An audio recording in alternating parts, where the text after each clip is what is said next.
Hello बच्चों, कैसे हैं? उम्मीद है अच्छे होंगे, स्वस्थ होंगे, जिंदाबाद होंगे। तो आज एक्चुअली 3 क्लास हो चुका है जिसमें आपको संख्या पद्धति और बहुपद चैप्टर से जो है कि उसके फार्मूला जो है कि बताकर उसके बेसिस पे आपको सवाल बताया गया है। ठीक है, लेकिन देखिए ऐसा अगर करेंगे तो काफ़ी लेंदी जो है कि कई कई क्लास हो जाएगा, जिससे कि आपका चूँकि आपका एग्ज़ाम काफ़ी नज़दीक आ चुका है, तो इसलिए आपको ये इसी क्लास में आपको पूरा आज कवर करा दिया जाएगा जो इम्पोर्टेंट क्वेश्चंस हैं। जैसे कि मान लीजिए ऊंचाई और दूरी से एक क्वेश्चन देता है, जैसे कि विविधकर से देता है, प्रकृति उसका पूछता है, कोई ऐसे टाइप के क्वेश्चन, और मादिका से जो उसको हल किया जाता है उस टाइप का क्वेश्चन आपको जो कि एग्जाम में श्योरली देखने को मिलता है। तो जितने भी आपके टाइप से अच्छे अच्छे जो क्वेश्चन एग्जाम में हमेशा रिपीट होते हैं, आज उसको हल किया जाएगा। चूँकि ये क्लास काफ़ी लेंदी होगा, एक घंटा भी हो सकता है, लेकिन पूरा मैथ का जितने भी इम्पॉर्टेंट क्वेश्चन आता है उसको आज पूरा कवर किया जाएगा। ठीक है, उम्मीद है इस क्लास को आप देखेंगे तो बहुत सारा क्वेश्चन जो है कि आपको बोर्ड के एग्ज़ाम में, यूपी बोर्ड 10th क्लास के एग्ज़ाम में आपको देखने को मिलेगा। ठीक है, और जो है कि मैं आज इस क्लास में वही क्वेश्चन लाया हूँ जो कि इम्पोर्टेंट्स है, जो यूपी बोर्ड के एग्ज़ाम में ज़्यादातर से पूछते हैं। ठीक है, आइए चलिए देखते हैं। चलिए आइए बच्चों देखते हैं। आपके सामने एक क्वेश्चन है। चूँकि इस टाइप के क्वेश्चन आपको बोर्ड के एग्ज़ाम में हाई स्कूल के क्लास में ज़्यादातर से देखने को मिलता है। तो देखिए, विविध इसमें क्या करना है, कोई समीकरण दे दिया है 3x² + 2x + 1 = 0 का विविधकर तथा मूलों की प्रकृति ज्ञात कीजिए। तो देखिए 2004 में ये आया हुआ क्वेश्चन है। ठीक है, और ये इस टाइप का क्वेश्चन बहुत ज़्यादा पूछता है। ठीक है, चूँकि अब तो बहुत विकल्पी हो गया है, तो इस बात को ध्यान दीजिएगा, इस टाइप के क्वेश्चन पूछे जा सकते हैं। ठीक है, तो आइए देखते हैं इसको कैसे हल करेंगे। और देखिए मूलों की प्रकृति का ज्ञात करने के लिए, ठीक है, तो मूलों की प्रकृति क्या होती है इसके बारे में थोड़ा आप एक बार समझ लें। ठीक है, तो आइए देखते हैं क्या होता है। देखिए ध्यान दीजिए, देखिए अगर एक फार्मूला होता है विविधकर बराबर b² - 4ac। ठीक है, ये फार्मूला होता है। ठीक है, अगर मान लीजिए समीकरण को हम हल कर रहे हैं, अगर d बराबर हमको मिल जाता है 0। ठीक है, d बराबर इसका मान अगर 0 निकल जाता है तो मूलों की प्रकृति क्या होगी, क्या होगी, वास्तविक होगी। क्या चीज़, वास्तविक होगी। और क्या होगी, बराबर होगी। क्या चीज़, बराबर बराबर होगी। ठीक है, उम्मीद है समझ में आया होगा। अच्छा, मान लीजिए अगर d का मान जो है कि ऋणात्मक हो, मान लीजिए कोई संख्या ऋणात्मक 8 आ गया। ठीक है, अगर ऋणात्मक में आ रहा है कोई संख्या, ठीक है, तो क्या होगा, अकाल्पनिक होगा। क्या चीज़, मूलों की प्रकृति कैसी होगी,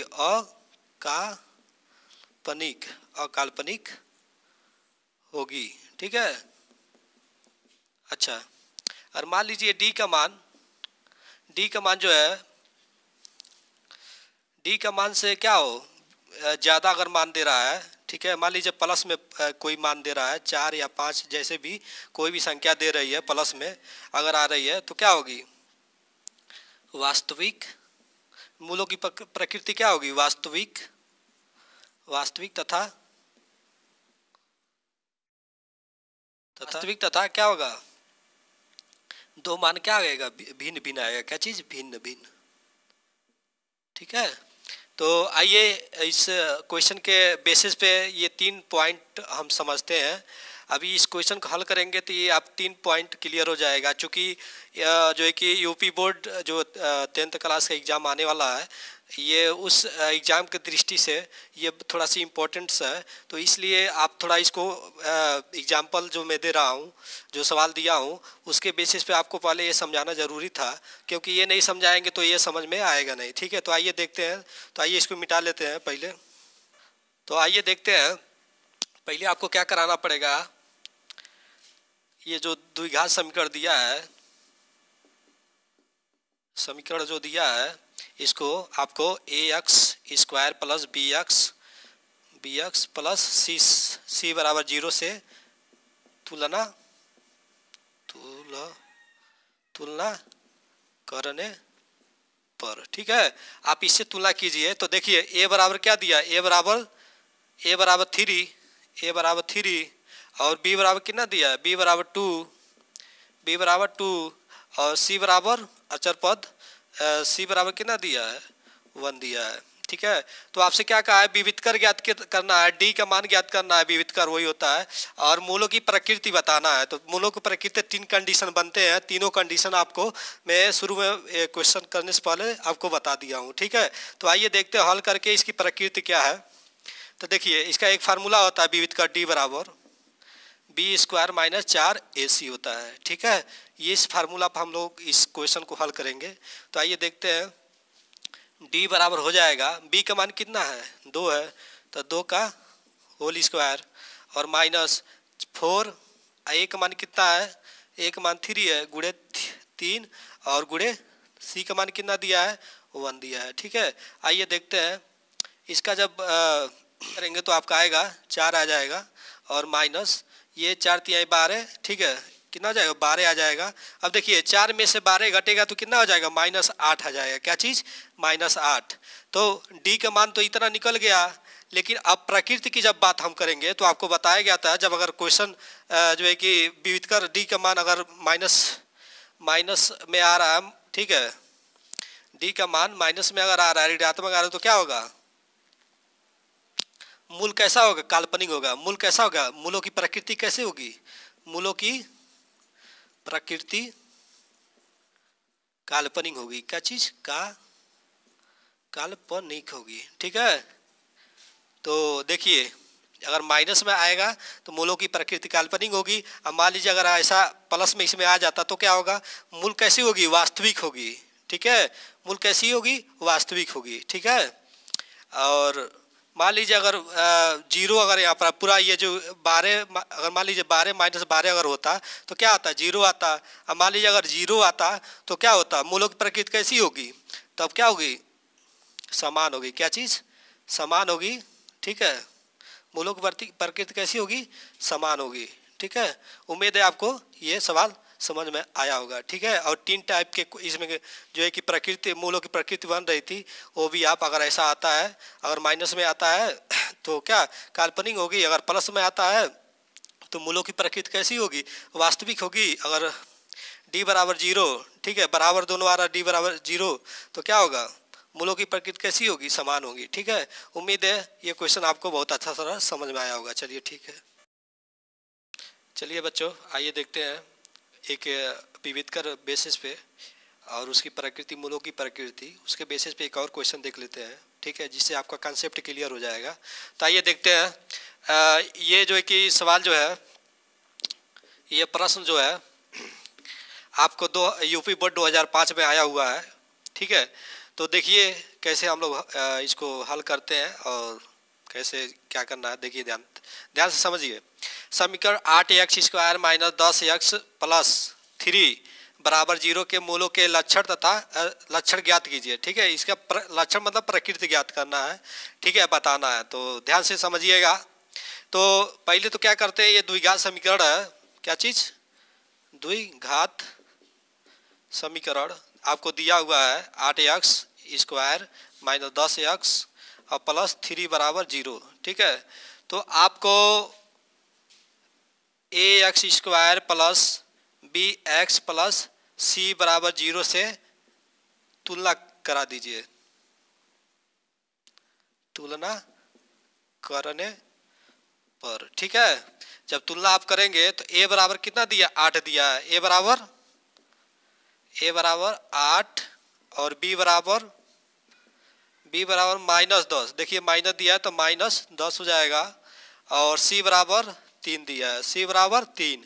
आपको मालूम होगा मूलों की प्रकृति निकालने के लिए आपको एक फार्मूला होता है, डी बराबर विविधकर बराबर डी बराबर b स्क्वायर माइनस 4ac होता है, ठीक है।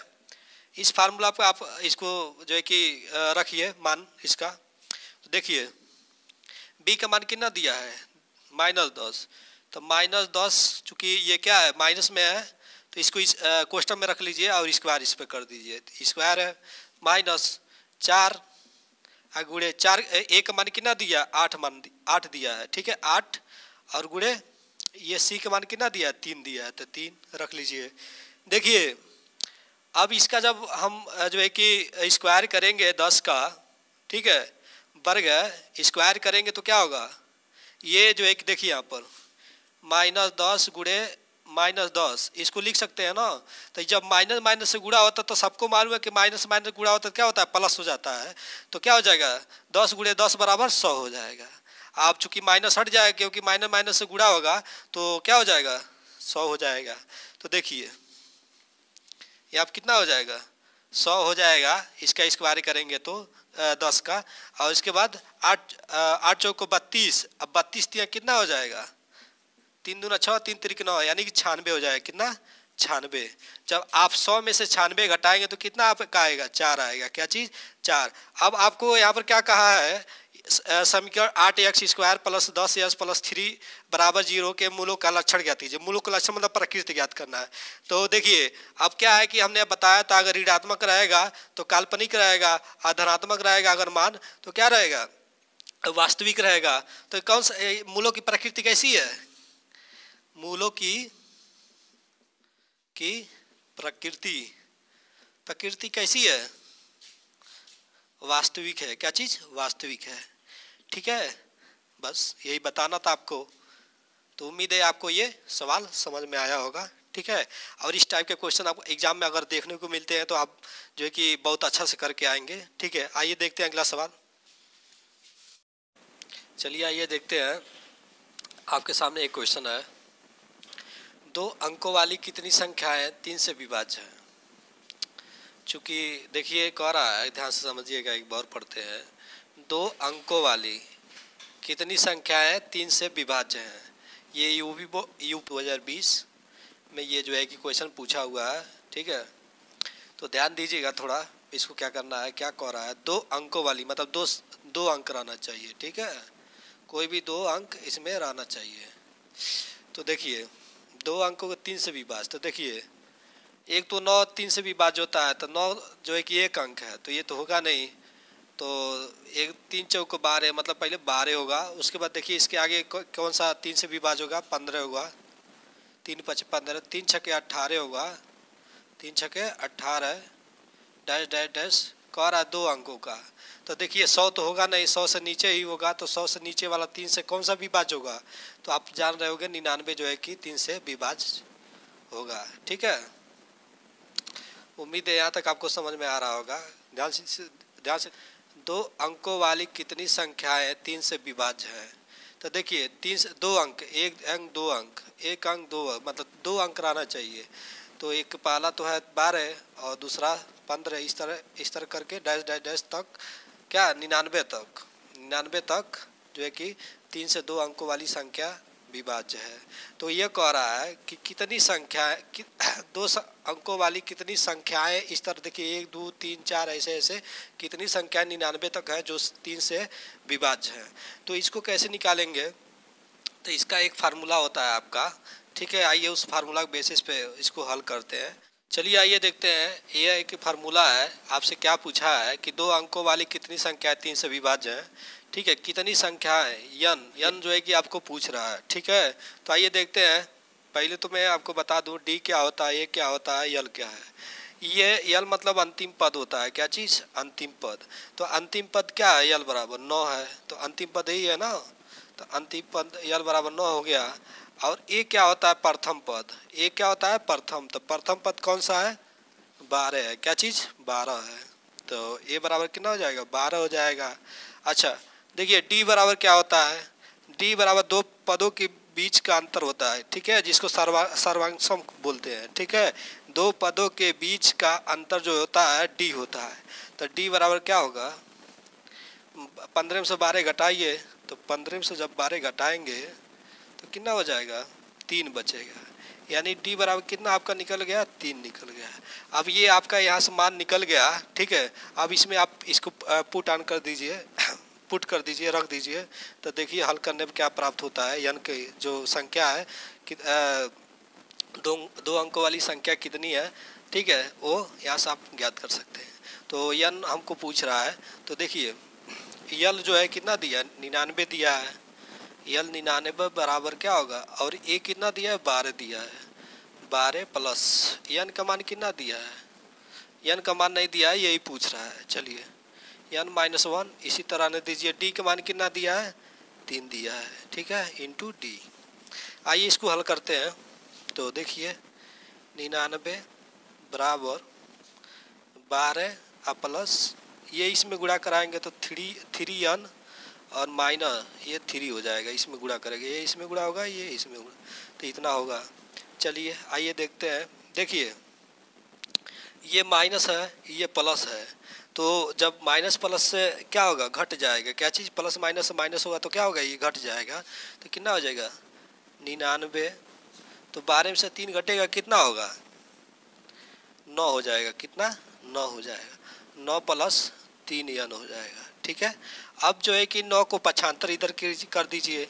तो जब 9 को पक्षांतर हम इधर करेंगे तो प्लस से इधर जाएगा तो क्या हो जाएगा, माइनस हो जाएगा। क्या हो जाएगा, माइनस। तो 3 बराबर कितना हो जाएगा 99 और माइनस 9 हो जाएगा।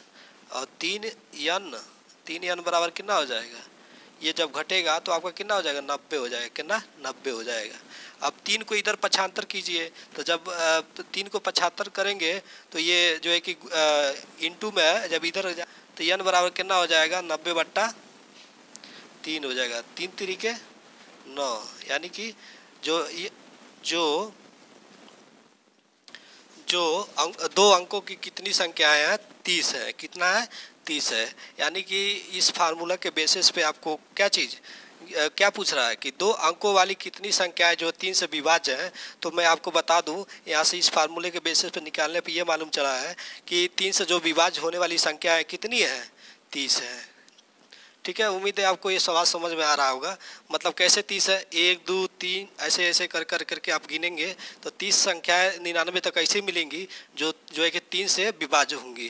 तो इसको निकालने के लिए ये फार्मूला है, ठीक है। और यहाँ आपको कैसे मान रखना है और कैसे फार्मूला जो है कि इसको पुट करना है और हल करके जो है कि आप यहाँ तक 2 अंकों वाली कितनी संख्याएं 3 से विभाज्य है ये कर पाएंगे, ठीक है। चलिए आइए देखते हैं।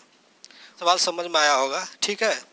चलिए ठीक है, चलिए आइए देखते हैं एक इस टाइप का क्वेश्चन। अगर मान लीजिए कोई 11 + 15 + 19 डैश डैश डैश डैश करके 18 तक कोई पद ऐसे दिया है, ठीक है।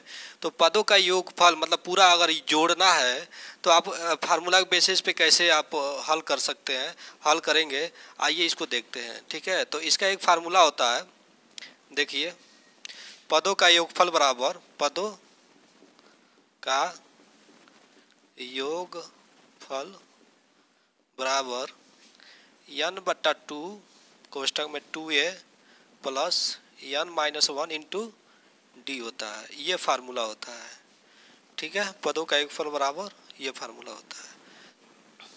आइए देखते हैं इसका n बराबर क्या है। n जो है कि क्या है, पदों क्या कर रहा है, पदों की योगफल। तो पदों की संख्या क्या है, n। पदों की देखिए n बराबर कितना दिया, 18, ठीक है। पदों की संख्या ये, ठीक है, 18 पदों की संख्या n बराबर दिया है, ठीक है। उसके बाद a मतलब क्या होता है, प्रथम पद। तो प्रथम पद मतलब a बराबर 11 हो गया। अच्छा d बराबर कितना दिया है, तो d बराबर आपको जो है कि दोनों का सर्वांग होता है, तो इन दोनों का अंतर होता है। पहला पद या दूसरा पद में से घटा देते हैं तो हमको d मिल जाता है। तो d देखिए 15 में से 11 घटा देंगे तो कितना हो जाएगा, 4 हो जाएगा, ठीक है। यानी d बराबर कितना निकल गया, 4 हो गया। अब चूंकि d बराबर 4, देखिए अब इसका ये मान निकल गया, इसका मान यहाँ पर रख दीजिए। तो ध्यान दीजिए, तो n का मान कितना है, 18, तो 18/2 हो जाएगा, डायरेक्ट रख रहे हैं। और 2 गुणे a का मान कितना है, 11 है, उसके बाद प्लस है, उसके बाद कोष्ठक में n का मान कितना है, 18 - 1 इंटू डी का मान कितना है, 4 दिया है। अब इसको क्या करना है, कैलकुलेट करना है, ठीक है। आइए देखते हैं। देखिए ये हो जाएगा 9 हो जाएगा, 18 का आधा 9 हो जाएगा। इसके बाद इसको गुणा करेंगे तो कितना हो जाएगा, 11 दूना 22 हो जाएगा। अब प्लस करेंगे तो कितना होगा, देखिए 8 चौको 32 को 2 और 4 4 3 7 हो जाएगा 72। अब माइनस कोष्टक में है माइनस, ये कितना हो जाएगा 4 4 एक 4। ठीक है, आइए देखते हैं आगे, तो कितना हो जाएगा 9। और इसको देखिए, जब ये 72 में से 4 घटेगा तो कितना हो जाएगा, ये हो जाएगा आपका 68 हो जाएगा। कितना हो जाएगा 68 हो जाएगा। अब इसको क्या कीजिए, जोड़ लीजिए, तो इसको जोड़ेंगे तो कितना होगा, ये 9 है, जोड़ेंगे तो क्या 8 2 10 को 0 और 6 2 8 8 1 9 90 हो जाएगा। अब इसको गुणा करेंगे तो कितना हो जाएगा 9 9 81 810 हो जाएगा। ठीक है, यानी कि अगर इसका योगफल हम देखें 11 से 18 तक पदों का, ठीक है, तो हमारे योगफल कितना होगा 810 होगा। तो उम्मीद है ये सवाल आपको अच्छा से समझ में आया होगा। अगर इस टाइप का अगर कह रहा है कि ऐसे श्रेणी में दे दिया, पदों की संख्या कुछ इतना दे दिया, उसका योगफल पूरा को जोड़ने के लिए कह दिया है, योगफल मतलब जोड़ने के लिए कह दिया है, तो इस फार्मूला के बेसिस पे आप अच्छा से जो है कि आप लगा लेंगे। उम्मीद है करते हैं कि एग्जाम में ऐसा क्वेश्चन देखने को मिलता है तो अच्छे से कर लेंगे। ठीक है, चलिए आइए देखते हैं क्वेश्चन आपके सामने है बोर्ड पर। देखिए, उस समांतर श्रेणी के पदों की संख्या ज्ञात कीजिए जिसका प्रथम पद 4 है और अंतिम पद 49 है और सभी पदों का योग कितना है 265 है। ये यूपी बोर्ड 2020 में आया हुआ क्वेश्चन है। ठीक है, तो ध्यान दीजिएगा, ऐसे क्वेश्चन जो है कि पूछे जाते हैं यूपी बोर्ड में क्लास में। ठीक है, तो आइए देखते हैं इसको। तो इसका एक फार्मूला होता है, देखिए पहले क्या क्या दिया है, प्रथम पद ए से डिनोट करते हैं, 4 दिया है। ठीक है, अंतिम पद यल से डिनोट करते हैं, यल बराबर 49 दिया है। ठीक, और सभी पदों का योग तो यस एन से डिनोट करते हैं, तो इसको कितना है 265 है। अच्छा, एक इसका फार्मूला होता है, क्या चीज़ में ज्ञात करना है, क्या चीज़, उस समांतर श्रेणी के पदों की संख्या है, यानी कि यन पदों की संख्या किसे डिनोट करते हैं, पदों की संख्या यन से डिनोट करते हैं, यही पूछ रहा है आपसे। ठीक है, तो आइए देखते हैं, इसका एक फार्मूला होता है, पदों का योगफल बराबर पदों की संख्या बट्टा 2 प्रथम पद प्लस अंतिम पद यल हो गया। ये आपका फार्मूला एक होता है जिस पर आप ये जो है कि क्या पदों की संख्या ज्ञात कर सकते हैं। अगर ये दिया है और ये दिया, अगर पदों की योगफल ज्ञात करना तो इससे भी ज्ञात कर सकते हैं, या मान लीजिए ये दे दिया, अगर प्रथम पद ज्ञात करना तो यहाँ से ये ज्ञात कर सकते हैं। तो आइए देखते हैं, इसको ज्ञात करना पदों की संख्या, तो मान रखते हैं, देखिए 265 ये पदों का योग दिया है, तो 265 बराबर यन तो दिया नहीं, इसको ज्ञात करना है 2 यन बट्टा 2, और एक मान कितना दिया है 4 दिया है, क्या चीज़ 4 प्लस और अंतिम पद 49। ठीक, आइए हल करते हैं, इसको देखते हैं। तो 265 ये हो जाएगा बराबर एन बट्टा 2 को इसी तरह ने दीजिए, इसको जोड़ लीजिए, तो कितना हो जाएगा 9 4 13, 13 को 3 हासी बचा 1 और 5 1 सॉरी 4 1 5 53 यहाँ से निकल का गया। ठीक है, अब क्या करते हैं, इसको जो है कि यहाँ पर 1 कर देते हैं। ठीक है, और तिरछा गुणा कर लेते हैं, एक स्टेप और आइए देख लेते हैं, एक स्टेप और यहाँ पर देखिए 265 बराबर कितना हो जाएगा 53 गुणे यन लिख सकते हैं, और नीचे कितना है 2 है, कितना है 2 है, अब बट्टा 1 हो जाएगा। ठीक है, एक काम कीजिए, आप तिरछा गुणा करा लीजिए, तो कितना हो जाएगा, तो ये गुणा होगा इसमें, तो 265 गुणे 2 बराबर कितना हो जाएगा 53 यन हो जाएगा। अब 53 को इधर पक्षांतर कर दीजिए, तो यन बराबर कितना हो जाएगा 265 गुणे 2 बट्टा 53। ठीक है, उम्मीद है यहाँ तक आपको समझ में आ रहा होगा। ठीक है, अब देखिए किससे, ये जो है कि 53 किससे कट रहा है और ये किससे कट रहा है, तो कटेगा। तो देखिए ऐसा अगर आपको कोई सवाल देता है तो एक ट्रिक है कि किससे कटेगा, तो ध्यान दीजिएगा। हम देखेंगे ये इकाई अंक का जो है कि गुणा कराएंगे, देखिए कब तक ये 5 आ रहा है, तो इकाई अंक क्या है, 3 है। तो देखिए 3 का पारा पढ़िए, ये 5 आना चाहिए। 3 के 3, 3 दूना 6, 3 तिरिक 9, 3 चौके 12, 3 पचे 15, यानी कि 5 से अगर इसमें हम इसमें 5 से गुणा कर देंगे तो शायद ये आ जाएगा, पूरा कट जाएगा। तो देखिए 53 5, 5 3 15 को 5 हाथ ही बचा 1, 50 25, 25 1 26, देखिए इतने 265, यानी कितना बार कटेगा, 5 बार ये कट जाएगा। तो यानी 5 गुणे 2, यानी कि n बराबर कितना, n पदों की संख्या कितना है, 10 है। कितनी है, पदों की संख्या 10 है। तो उम्मीद है ये सवाल आपको अच्छी तरह समझ में आया होगा, और उम्मीद करते हैं इस टाइप का अगर क्वेश्चन आपको बोर्ड के एग्ज़ाम में देखने को मिलता है तो आप अच्छे तरह जो है कि आप कवर कर लेंगे। ठीक है, चलिए आइए देखते हैं अगला। चलिए आइए देखते हैं, त्रिभुज का क्षेत्रफल ज्ञात करना है और जिसके शीर्षों का निर्देशांक दिया हुआ है। ठीक है, तो आइए देखते हैं इस टाइप का क्वेश्चन जो है कि कैसे हल करते हैं। ठीक है, इसका क्या फार्मूला होता है। ठीक है, और चूंकि ये यूपी बोर्ड 2020 में दिया हुआ है क्वेश्चन, तो ध्यान दीजिएगा इस टाइप के क्वेश्चन भी आते भी हैं क्वेश्चन बोर्ड के एग्जाम में। तो चलिए देखते हैं। देखिए इसको क्या मानेंगे, x1, इसको x2, इसको x3। ठीक है, इसको क्या मानेंगे, y1, y2 और y3। ठीक है ना, यहाँ तक तो आपको समझ में आ रहा होगा, उम्मीद है।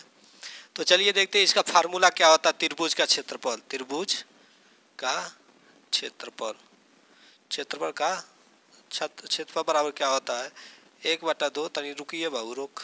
देखिए त्रिभुज का क्षेत्रफल, अगर मान लीजिए कोई त्रिभुज का क्षेत्रफल पूछ रहा है और जिसके शीर्षों का निर्देशांक दिया हुआ है, तो कौन सा फार्मूला यूज करेंगे, त्रिभुज का क्षेत्रफल बराबर 1/2 कोष्टक में x1 फिर छोटा y2 minus y3 कोष्टक close plus x2 फिर कोष्टक y3 माइनस y1 कोष्टक क्लोज प्लस x3 कोष्टक y1 माइनस y2 कोष्टक क्लोज। ठीक है, ये फार्मूला हम लोग क्या यूज करेंगे। ठीक है, अगर इस टाइप का क्वेश्चन पूछ रहा है। ठीक है, अगर निर्देशांक शीर्षों के निर्देशांक दिया हुआ है और त्रिभुज का क्षेत्रफल पूछ रहा है, तो ये जो है कि फार्मूला हम लोग यूज करेंगे। तो आइए देखते हैं कैसे यूज करेंगे। ठीक है, और क्या है, देखिए 1/2 और x1 का मान कितना दिया है, x1 का मान ये दिया है, तो ये रखिए। और कोष्टक में क्या है, y2 का मान कितना दिए, देखिए इधर c प्लस a और माइनस y3 का मान कितना दिया है, y3 a प्लस b। ठीक, और प्लस x2 का मान किधर दिया है, x2 ये b दिया है। फिर कोष्टक y3 का मान कितना दिया है, y3 के a प्लस b दिया है, और माइनस y1, तो y1 किधर है, ये है p plus minus b plus c दिया है। ठीक है, कोष्टक बंद कर लीजिए। इसके बाद प्लस x3 का मान कितना दिया है, x3 c दिया है, और कोष्टक y1 का मान किधर दिया है, y1 इधर देखिए b प्लस c दिया है, b प्लस c दिया है, और माइनस y2 का c प्लस a दिया है। आइए इसको हल करते हैं, देखते हैं क्या है। देखिए 1/2 कोष्टक में a, ये जो है कि इधर जाएगा, ये माइनस, तो प्लस माइनस से क्या हो जाएगा, माइनस हो जाएगा। तो पहले एक स्टेप और लिख लीजिए आप। तो देखिए कोष्टक में c प्लस a और माइनस a माइनस b। ठीक, ये कोष्टक में कर लीजिए। ये माइनस इधर जाएगा तो प्लस माइनस माइनस हो जाएगा, अब प्लस b, और ये देखिए ये भी इधर जाएगा तो प्लस माइनस ये माइनस हो जाएगा, a plus b minus b minus C, ठीक।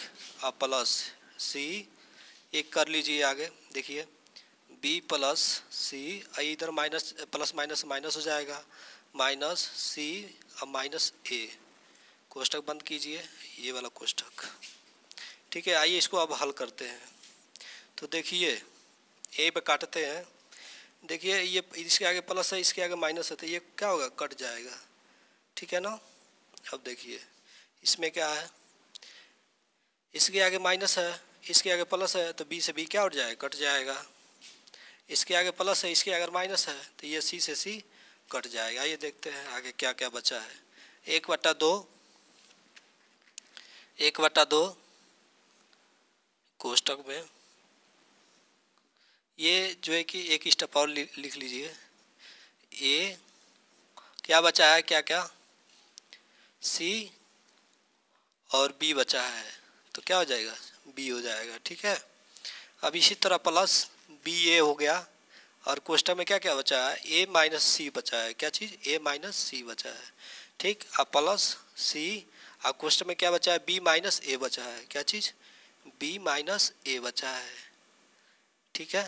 उम्मीद है आपको यहाँ तक समझ में आया होगा। अभी देखिए ऊपर हम मिटकाने वाले हैं, ठीक है, इसको चूँकि नीचे जगह नहीं है तो ऊपर थोड़ा मिटाइए, देखते हैं।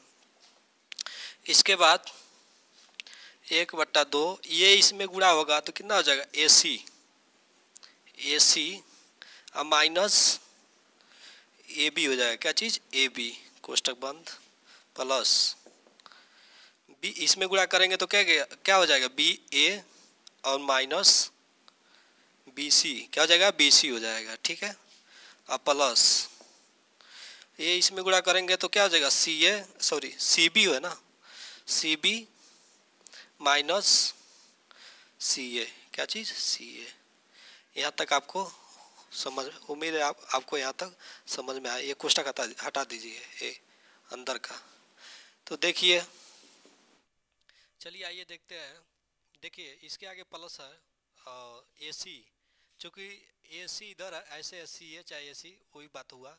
तो देखिए जैसे मान लीजिए इसका मान 4 है और इसका सी का 5 है, यहाँ पर अगर सी का मान 5 है, 4 है, तो इधर से गुणा करेंगे तो वही आंसर आएगा। इधर से भी देखिए 5 चौको 20, आइए भी करेंगे, 4 4 5 20 और 5 चौको 20, तो देखिए सी ए और ए सी से कोई अंतर नहीं है वो, ठीक है। तो उम्मीद है आप समझ रहे होंगे। चलिए आइए देखिए, देखिए इसके आगे प्लस है, इसके आगे माइनस है, तो ये क्या हो जाएगा, कैंसिल हो जाएगा। अभी देखिए ए बी, तो देखिए ए बी कहाँ है, ए बी इधर है, ठीक है। तो ए बी से ए बी क्या हो जाएगा, कट जाएगा। और देखिए क्या बच रहा है, बी सी या सी बी सी, ये ठीक है, तो ये क्या हो जाएगा, इससे कट जाएगा, यानी बराबर जीरो हो रहा है। यानी कि कितना हो जाएगा, 1/2 में अगर जीरो से गुणा करें तो कितना हो जाएगा, जीरो, ठीक है। तो आपका आंसर कितना आ गया, जीरो। तो उम्मीद है ये समझ में आया होगा आपका, ठीक है। आइए आगे देखते हैं। चलिए आइए देखते हैं त्रिकोणमिति के क्वेश्चन, जो है कि आपको यूपी बोर्ड 2020 में पूछा हुआ क्वेश्चन है। तो इसको कैसे हल करेंगे, दिया है कोसेक थीटा बराबर 2 सही 3/5, तो टेन थीटा और कास थीटा के मान ज्ञात कीजिए। तो देखिए हल करते हैं। देखिए कोसेक थीटा बराबर दिया है 2 सही 3/5, ठीक है। इसको क्या कीजिए, सिंपल कर लीजिए थोड़ा, 5 दूना 10, 10 3 13, 13/5 भी इसको लिख सकते हैं, ठीक है। आपको मालूम होगा एक फार्मूला है इसका, क्या होता है, कड़ बट्टा लंब होता है, क्या चीज, कड़ बट्टा लंब होता है। कोसेक थीटा बराबर कड़ बट्टा, देखिए कड़ बट्टा लंब होता है, तो यानी कि देखिए यहाँ पर ये कड़ हो गया, ये क्या हो गया, लंब हो गया, ठीक है। ये कड़ हो गया, लंब हो गया, यानी कोसेक थीटा बराबर कड़ बट्टा क्या होता है, लंब होता है। तो कड़ ऊपर वाला क्या है, कड़ हो गया, नीचे वाला लंब हो गया। तो आइए देखते हैं, ये त्रिभुज है, आपको ये जो है कि इसको बोलते हैं कड़ बोलते हैं, ए बी सी मान लीजिए, इसको कड़ कड़ बोलते हैं, इसको लंब बोलते हैं, और इसको क्या बोलते हैं, आधार बोलते हैं, क्या चीज़, आधार। आपको इसमें क्या क्या दिया है, कड़ दिया है, कड़ कितना दिया है, 13 दिया है। और लंब कितना दिया है, 5 दिया है। ठीक है, ये आधार आपको नहीं ज्ञात है, इसको ज्ञात कर लीजिए, तब ये दोनों को हल किया जाएगा। ठीक है, देखा जाएगा इसको, पहले इसको भी मान निकालिए आधार का। तो देखिए एक फार्मूला होता है, कड़ का स्क्वायर बराबर लंब का स्क्वायर प्लस आधार आधार का स्क्वायर। ठीक है, ये फार्मूला होता है आधार। इसको निकालने के लिए अगर 2 दिया है, एक निकालना है, तो इसे निकाल सकते हैं। ठीक है, तो देखिए कड़ कितना दिया है, 13 दिया है। 13 का स्क्वायर बराबर लंब कितना दिया है, 5 दिया है। 5 का स्क्वायर प्लस आधार दिया है। तो आधार, तो अभी इसको ज्ञात करना है, तो ध्यान दीजिएगा। आधार का चूंकि AC भी लिख सकते हैं, एक इसको ऐसे भी लिख सकते हैं, कड़ कितना है, AC, यानी कि AC का स्क्वायर बराबर लंब कितना है, ये BC का स्क्वायर प्लस आधार का कितना है, AB का स्क्वायर, AB का स्क्वायर। तो हमको क्या ज्ञात करना है, AB ज्ञात करना है। चलिए देखते हैं, आधार भी रख देंगे तो कोई बात नहीं है, वैसे आप लोग समझदार हैं, समझते होंगे।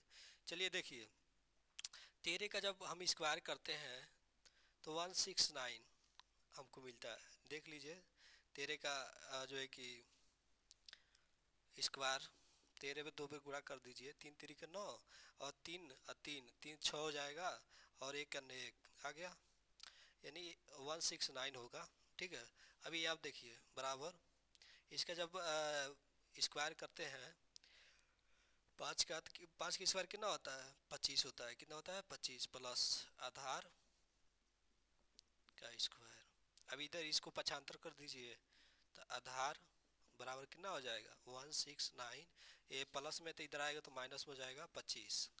अब इसको घटाएंगे जब, तो 9 में से 5 घटे तो 4 हो जाएगा। देखिए यहाँ पर आधार बराबर 5 घटेगा 9 में से तो 4, और 6 में से 2 घटेगा तो 4 और 1। सॉरी, यहाँ पे स्क्वायर है तो इसको भी स्क्वायर करेंगे, इसको भी स्क्वायर करेंगे। अब स्क्वायर इधर जाएगा तो क्या होगा, तो आधार बराबर क्या हो जाएगा, करड़ी में हो जाएगा। ये क्या चीज़, स्क्वायर इधर जाएगा तो ये करड़ी में हो जाएगा 144। तो प्लस माइनस कितना हो जाएगा, आधार बराबर आधार आधार बराबर कितना हो जाएगा, 12 हो जाएगा। ठीक है, यानी कि आधार का मान कितना निकल गया, ये वाला, इसका मान 12 निकल गया। अब समझिएगा क्या क्या पूछा है, टेन थीटा और कास थीटा का मान पूछा है। तो टेन थीटा बराबर क्या होता है, लंब बट्टा आधार होता है। क्या चीज़, लंब बट्टा आधार। ठीक, तो लंब कितना दिया है, 5, आधार कितना दिया है, 12। तो 5 बट्टा कितना हो जाएगा, 12 हो जाएगा। देखिए, और कास थीटा बराबर क्या होता है, तो देखिए आधार कास थीटा बराबर क्या होता है, आधार बट्टा कड़ होता है। क्या चीज़, आधार बट्टा कड़। ठीक, तो आधार कितना दिया है, 12 दिया है, और कड़ कितना दिया है, 13 दिया है। ठीक है, तो यानी कि टेन थीटा का और कास थीटा का मान ज्ञात करने के लिए कहा था, तो इसका ये आंसर हो जाएगा, ये हो जाएगा। तो उम्मीद है ये सवाल आपको समझ में आया होगा। ठीक है, यूपी बोर्ड 2020 में पूछा हुआ क्वेश्चन ये है। ठीक है, चलिए आइए देखते हैं, अगर इस टाइप का कोई भी क्वेश्चन आपको देखने को मिलता है बोर्ड के एग्ज़ाम में, तो आप काफ़ी अच्छे से कर लेंगे, उम्मीद है आप अच्छे से कर लेंगे। ठीक है, चलिए ठीक है, आगे वाला क्वेश्चन देखा जाए। आइए बच्चों, तो देखिए इसमें आपके सामने मैं 2 क्वेश्चन लाया हूँ, जो है कि मान रख के कैलकुलेट करना है। ठीक है, दिया है, चूँकि एक क्वेश्चन आपको यूपी बोर्ड 2020 CNB में पूछा हुआ क्वेश्चन है। ठीक है, अगर इस टाइप के क्वेश्चन आपको बोर्ड के एग्ज़ाम में देखने को मिलते हैं तो आप धुआं मचा के चले आएंगे। ठीक है, तो चूंकि ये ऐसा क्लास समझिए कि ये एक प्रकार का मैराथन क्लास है। जितने भी इम्पोर्टेंट क्वेश्चन आपको यूपी बोर्ड से रिलेटेड पिछले प्रीवियस ईयर से पूछे गए हैं, सभी को मैंने उठा के आपको बोर्ड पे लगा रहा हूँ, और उम्मीद है कि आपके यूपी बोर्ड एग्ज़ाम में काफ़ी ये लाभदायक होगा इस क्लास को देखने के बाद। जो है कि आप जो है कि बहुत खुश होंगे, बहुत सारा क्वेश्चन मैच करेगा, और इसे ऐसे नियम के बेसिस पे आपको, अगर आप नियम समझ लेते हैं, ठीक है, लगाने का, तो कोई भी अंक दे दे, कोई भी अंक दे दे, आप वहाँ पर क्या करेंगे, एग्ज़ाम की खोपड़ी में छेद करके चले आएंगे। ठीक है, आइए देखते हैं, 2 क्वेश्चन मैंने आपके सामने रखा है। इसके बाद हाइट एंड डिस्टेंस का दूसरा क्लास होगा, जिसमें माध्यिका, बहुपद, जितने भी छूटे हुए और भी चैप्टर्स हैं, जिसमें आपको इम्पोर्टेंस जो प्रश्न है उसको कवर किया जाएगा। ठीक है, चलिए आइए देखते हैं। पहले तो इसको दोनों को हल कैसे करते हैं। देखिए, इसको हल करने के लिए आपको पहले नंबर तो मान तो याद होना चाहिए। जैसे 10 30 अंश का मान क्या होता है, 10 कोसेक 30 अंश का मान क्या होता है, 10 60 अंश का मान क्या होता है, सेक 30 अंश का मान क्या क्या होता है। ठीक है, तो आइए देखते हैं। पहला सवाल दिया है 10 30 अंश इंटू कोसेक कोसेक 60 अंश और प्लस 10 60 अंश इंटू सेक 30 अंश। ठीक है, अभी देखिए इसका क्या मान होता है, 10 30 अंश का मान। ठीक है, तो 10 30 अंश का मान कितना होता है, 1/3। और इसका मान क्या होता है, कोसेक 60 अंश का 2/3 होता है। ठीक है, प्लस, अच्छा देखिए इसका मान क्या होता है, 10 60 अंश का मान। तो 10 60 का अंश का मान कितना होता है, करड़ी में 3 होता है। ठीक है, इंटू सेक 30 अंश का मान क्या होता है, तो 2/3 होता है। उम्मीद है आपको ये सब मान आपको याद होंगे। ठीक है, चलिए ठीक है, आइए देखिए इसको कैलकुलेट करते हैं क्या होता है। देखिए, इसमें इसमें गुणा होगा जब करड़ी में 2 संख्याएं समान होती हैं, जैसे कि अंक समान है इसका, तो क्या होगा, 3 या करड़ी में 3 जब गुणा होगा तो एक सिर्फ 3 मिल जाएगा। ठीक है, और ऊपर 2 हो जाएगा, 2 एक 2 आप प्लस, ये देखिए करड़ी में 3 से करड़ी में 3 क्या हो जाएगा, कैंसिल हो जाएगा, बचेगा कितना, 2। देखिए अब 3 दूना 6 और 6 दू 8, यानी कि 8/3 इसका आंसर हो जाएगा। ठीक है, देखिए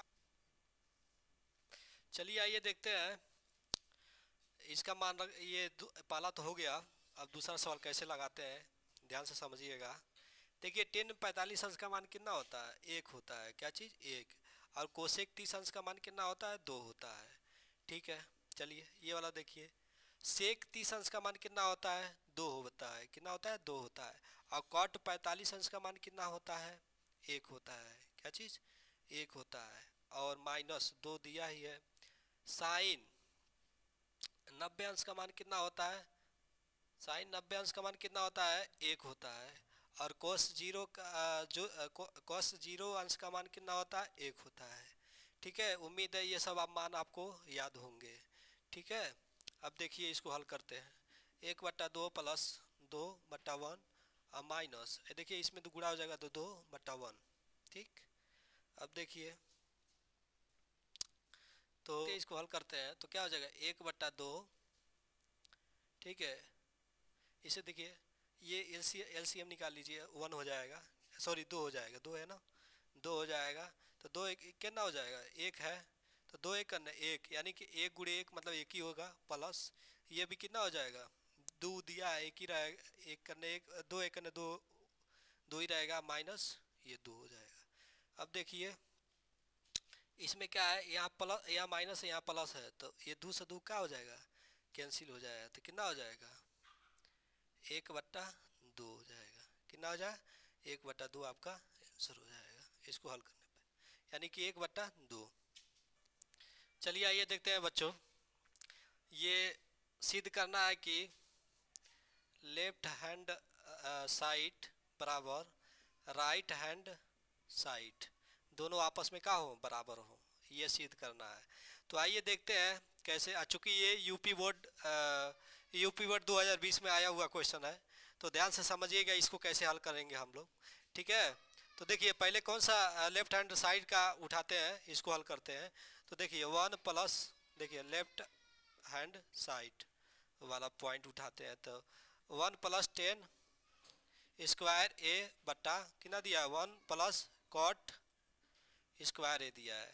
अच्छा इसका कितना होता है, 10 स्क्वायर थीटा बराबर क्या होता है, साइन स्क्वायर थीटा बट्टा कास स्क्वायर थीटा होता है। तो देखिए इसका मान रखिए, तो कितना हो जाएगा, 1 + साइन स्क्वायर थीटा बट्टा, सॉरी ए दिया ना थीटा का मान, ए बट्टा कॉस कॉस कॉस स्क्वायर ए बट्टा, अब इसका मान क्या होता है 1 प्लस कॉट का मान क्या होता है कॉस स्क्वायर ए बट्टा साइन स्क्वायर ए होता है। ठीक है, उम्मीद है यहाँ तक आपको समझ में आ रहा होगा। यहाँ पर लिख भी दे रहा है कि कैसे फार्मूला क्या होता है, टेन स्क्वायर सॉरी टेन क्या चीज़ साइन थीटा बट्टा कॉस थीटा होता है, और एक होता है क्या दिया है कॉट दिया है, कॉट कॉट थीटा बराबर होता है कॉस थीटा बट्टा साइन थीटा होता है। इसी फार्मूला यही जो एक मान रखा गया है इसमें। ठीक है, आइए देखते हैं इसको हल करते हैं। इसको इसमें गुणा करके इसमें जोड़ लेंगे, तो देखिए जोड़िए, देखिए क्या हो जाएगा कॉस कॉस स्क्वायर ए प्लस इसमें गुणा करेंगे तो इसमें जोड़ेंगे तो कितना हो जाएगा साइन स्क्वायर ए हो जाएगा बट्टा कितना हो जाएगा कास स्क्वायर ए है। अब नीचे इसके बाद इसमें गुणा कीजिए, इसमें जोड़िए तो कितना हो जाएगा साइन स्क्वायर ए, अब प्लस कितना हो जाएगा कास कास स्क्वायर ए बट्टा साइन स्क्वायर ए। ठीक है, उम्मीद है यहाँ तक आपको समझ में आ रहा होगा। ठीक है, तो आइए देखते हैं। ये जो है कि इससे क्या हो जाएगा कैंसिल हो जाएगा, ये ऊपर चला जाएगा ये नीचे चला आएगा तो कितना हो जाएगा साइन स्क्वायर ए बट्टा कास कास स्क्वायर ए। तो देखिए साइन थीटा बट्टा कास थीटा बराबर क्या होता है, साइन थीटा बट्टा कास थीटा बराबर कितना लिख सकते हैं टेन थीटा, यानी कि इसको टेन स्क्वायर है तो स्क्वायर ए लिख सकते हैं। ठीक है, यानी कि कौन सा लेफ्ट हैंड साइड का मान कितना आया टेन स्क्वायर ए आया है। ठीक है, अब उसके बाद हम देख लेते हैं राइट हैंड साइड का मान क्या आ रहा है। ठीक है, अगर इतना आ जा रहा है तो क्या हमारा सिद्ध हो जाएगा कि लेफ्ट हैंड साइड बराबर राइट हैंड साइड। ठीक है, आइए देखते हैं।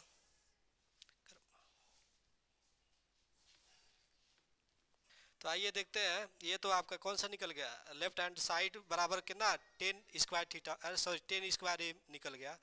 अब देखिए, अब राइट हैंड साइड देखिए क्या निकल रहा है, तो राइट हैंड साइड तो यही है, तो आइए उठाते हैं राइट हैंड साइड उठाते हैं। तो राइट हैंड साइड तो देखिए 1 - 10 10। ठीक है, ये इस पर करेंगे तो स्क्वायर आ जाएगा, स्क्वायर ये हो जाएगा क्योंकि पूरा कोष्टक के बाहर दिया है तो स्क्वायर कर लीजिए इसको भी।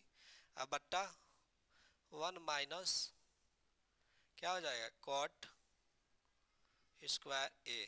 ठीक है, मान रखिए फार्मूला देखिए टेन टेन थीटा बराबर का होता है साइन थीटा बटा कॉस थीटा, तो इसका रखिए 1 - साइन स्क्वायर ए बटा कॉस कास स्क्वायर ए बट्टा 1 - इसका क्या हो जाएगा कॉस स्क्वायर ए बट्टा साइन स्क्वायर ए हो जाएगा। ठीक है, अब इसमें गुणा करके इसमें क्या घटाना है ना, तो घटाइए, आगे देखिए क्या होगा कॉस स्क्वायर स्क्वायर ए, अब माइनस माइनस साइन स्क्वायर ए बट्टा कॉस स्क्वायर ए बट्टा ये इसमें गुणा करके इसमें घटाइए साइन स्क्वायर ए और माइनस कास स्क्वायर ए बट्टा क्या है साइन स्क्वायर ए हो जाएगा। ठीक है, अब देखिए, तो देखिए यहाँ से ये और ये क्या होगा कैंसिल हो जाएगा, ये ऊपर चला जाएगा तो कितना हो जाएगा, चलिए यहाँ पे देखिए, यहाँ यही देख लीजिए क्या हो जाएगा साइन स्क्वायर ए बट्टा कास नीचे आ जाएगा कास स्क्वायर ए। ठीक है, आपको मालूम होगा साइन थीटा बटा कास थीटा बराबर क्या होता है टेन थीटा होता है, क्या चीज टेन थीटा मतलब टेन ए है, तो क्या हो जाएगा टेन स्क्वायर ए हो जाएगा। ठीक है, ये कौन सा पक्ष है राइट मतलब दाया पक्ष है, कौन सा दाया, इसको हिंदी में दाया पक्ष बोलते हैं, दाया पक्ष। ठीक, ये कौन सा पक्ष है लिए थे बाया पक्ष। तो जब लेफ्ट हैंड साइड जब हल किए थे तो क्या आया था हमारा टेन स्क्वायर थीटा, और राइट हैंड जब हमने हल किया था तो देखिए अब क्या टेन स्क्वायर थीटा, यानी कि दोनों बराबर हो गया। हमको यही सिद्ध करना था कि लेफ्ट हैंड साइड बराबर राइट हैंड साइड। तो यहाँ हम लिख सकते हैं कि सिद्ध हो गया कि left hand right, sorry left hand side is equal to right hand side. ठीक है, हेंस प्रूव्ड, हेंस प्रूव्ड। ठीक, ये आपका हो गया। उम्मीद है आपको समझ में आ रहा होगा। चलिए इसको एक बार और समझा देते हैं। देखिए पहले क्या हुआ है, ये कौन सा पक्ष है, बायां पक्ष, ये दायां पक्ष है। ठीक है, इसको हल किए हैं तो हमारा क्या आया है, टेन स्क्वायर ये आया है। ठीक है, बायां पक्ष। अब दायां पक्ष हम हल किए हैं इधर, यहाँ पर, तो दायां पक्ष जब हल किए तो ये भी टेन स्क्वायर ये आया है। तो हमको क्या करना था, लेफ्ट हैंड साइड बराबर राइट हैंड साइड जो है कि करना था, बराबर करना था दोनों। तो हम मतलब सिद्ध करना था। ठीक है, तो देखिए यहाँ पर चूंकि इसका जब लेफ्ट लेफ्ट हैंड साइड जब हल किए तो टेन स्क्वायर ये आया है, और राइट हैंड साइड हल किए तो टेन स्क्वायर ये आया था, यानी कि लेफ्ट हैंड साइड बराबर राइट हैंड साइड जो है कि सिद्ध हो गया। ठीक है, तो हेंस प्रूव्ड। ठीक है, उम्मीद है ये सवाल आपको समझ में आया है, और एग्जाम में आता है तो आप इसको क्लियर कर लेंगे। और ये आपको यूपी बोर्ड 2020 में ये क्वेश्चन आया हुआ था। ठीक है, ठीक है, उम्मीद है आपको ये समझ में आया होगा। चलिए आगे आगे। तो बच्चों उम्मीद है ये क्लास आपको पसंद आया होगा, क्योंकि ये आज पहला मैराथन क्लास था जिसमें आपको हर चैप्टर से जितने भी चैप्टर मेरा बचा हुआ था, चूंकि दो चैप्टर का क्लियर कर दिया गया है जिसमें संख्या पद्धति और बहुपद। तो और भी जो चैप्टर्स थे, चूंकि एग्जाम बहुत करीब आ गया है, इसलिए मैं सोचा हूँ हर चैप्टर का एक मैराथन चला दिया जाए, जिसमें जो हर चैप्टर में पहले चैप्टर में अगर जो है कि इम्पॉर्टेंट जितने भी क्वेश्चन है 2 या 3 उसको बता दिया जाएगा। और जो है कि हर एक चैप्टर से 2 या 3 क्वेश्चन मैंने उठा के आपको हल करवाया हूँ, जो कि प्रीवियस ईयर में आए हुए प्रश्न है, और एग्जाम की दृष्टि से क्या है, बहुत इम्पोर्टेंट है। तो उम्मीद है आपको अच्छा लगा होगा। ठीक है, यूट्यूब वाला इसको प्रमोट नहीं करता है। ठीक है, जिससे कि ये वीडियो यूट्यूब पे ही रह जाएगा। ठीक है, इसलिए आप लोग मेरे वीडियो को ज़्यादा से ज़्यादा लाइक करें, सब्सक्राइब करें, एंड बेल आइकन का प्रेस करें। ठीक है, चलिए उम्मीद है आपको अच्छा लगा होगा। Thank you.